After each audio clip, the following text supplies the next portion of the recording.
Okay, 3D, I'm going to show you how to roll a slab by hand with guide sticks and a rolling pin. So I'm going to angle this down. So I have my fabric down on my table. I have my hunk of clay. My hunk of clay has been wedged. So to wedge, you push and you pull and you push and you pull.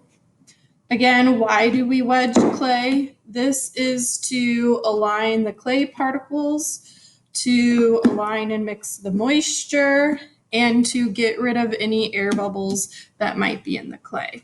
Okay, so I have my guide sticks down, and you might not have something like this at home to use, which is fine. So I'm going to just pound this with my fist to flatten it, flip it. I'm going to do the other side. And what I'm looking for when I'm hitting the clay is that it is still higher than the guide sticks. So when I start rolling, the guide sticks need to be spaced out. They cannot be touching the clay. Okay, so when I start rolling, I'm going to put the rolling pin in the middle. I'm going to start pushing forward until my rolling pin is touching the sticks, and then I'm going to roll it back. My table is moving. Okay. So then if I just roll this way, the rolling pin is directly on the guide sticks.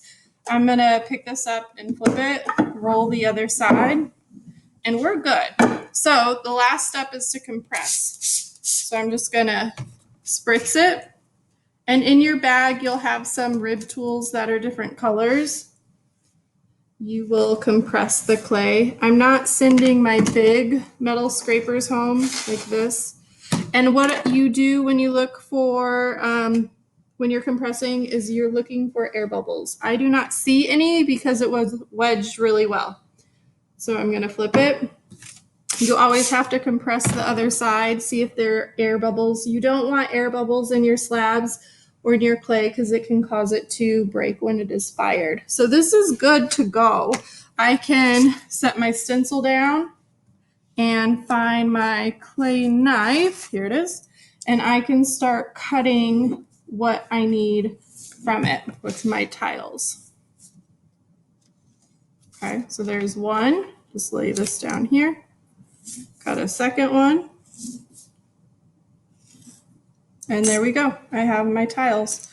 Break away the clay around it and set these on paper towels. So here's 1, 2, and that's it. That's how we roll slabs by hand.